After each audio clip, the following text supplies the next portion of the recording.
tubashimire cyane muri tuganize abaturage murakoze cyane mutatekereza Manishimwe Samuel wambaye ingofero imeze iki nyine ni ingofero igaragaza y'abasaza igaragaza icyubahiro respect uri umusaza njye ntabwo ndi umusaza ariko nkunda icyubahiro cy'abasaza umusare gukunda icyubahiro cy'abasaza kubera iki kuri icyubahiro cy'abasaza nyine abasaza urabona baraducira inzira muri byinshi ahantu hose kabisa wowe waciye izihe njyewe hari izo naciye nkeya ariko inyinshi ni inziri imbere nk'izihe ndi umusimolo bizinesi mu bintu nyine by'ubucuruzi buciriritse ariko nyine mfite icyizere ko nzabyagura nkaba umushoramari w'umukire. Umwaka uri kurangira ucuruza utujyanye n'iki butike ucuruza butike muri quartier uno munsi wafunze butike uje kwizihiza umwaka cyane rwose bimeze bite rero ni byiza cyane ndishimye ewana ubundi buri mwaka nza kuwizihiza ariko uyu nguyu nagiye mbona ikintu kiri potential gitandukanye n'indi myaka. Potential bishatse kuvuga potential ni ikintu kirenze ibindi bintu kiri potential yego. Umwaka wagenze uterera umwaka nyine ubu ngubu uradekuye cyane birenze ibyari bisanzwe ahantu hose nagiye nzenguruka ahantu henshi ariko biradekuye cyane kigaragara nyine leta y'u Rwanda cyangwa ubuyobozi bw'umujyi wa Kigali bafashe amafaranga menshi bakoresha bari gutaka umujyi mu rwego rwo gushimisha abaturarwanda cyane cyane youth. Umaze kugera hehe rero washiye he na hehe maze nagiye twatangiriye Nyabugogo nge n'abagenzi banjye Nyabugogo tujya hari uturito twaho twagiye twiyakiriramo ari Nyabugogo kwa Buraza n'imbohazi tuhavuye tujya i Remera. Bimeze bite Remera ni neza cyane aho bita kuri One for the Road ku kabari ka Kenisi tuhafatira agakoko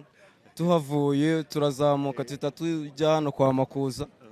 tuhafatira ako kunywa tuhavuye tujya ku Marangi uvuye kurya n'agaceri cyane inkoko n'agaceri cyane n'amafaranga y'umwaka ko numbuye amaze nyine ntaga ubundi ibi bintu kugira ngo urye umwaka neza cyangwa usoze neza ni ibintu utegura kare wenda ugaspendinga nk'ijana rya buri munsi ukarizigama icyo kintu ushobora kukizigama buri munsi ariko wenda ugahera nko mu kwa gatanu uvuga ati iki giceri nicyo nzifashisha ndimo nsoza umwaka neza noneho amezi 5 yashije aba ari amafaranga menshi ashobora kugira nko 30,000 cyane umaze kurya cyangwa nubwo urayamara kuba ko tuba turi benshi kandi hari akantu ko kuvuga ngo umuntu ararya yanjye n'ayamubyizo noneho hari ukuntu mugenda murarutanwa gasaniye n'imituweli cyangwa n'ugufatikanya wageze ku kibuno mwaka tuzi gusoza ni byinshi cyane jewe hari icyo bita setting plan y'umwaka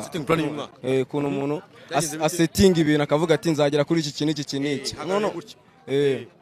noneho njyewe ntabwo nyavanga ndashima Imana ndavanga ndashima leta y'u Rwanda ibyo nagezeho nabigezeho nko mu kwa gatanu urumva umwaka utaranarangire urenda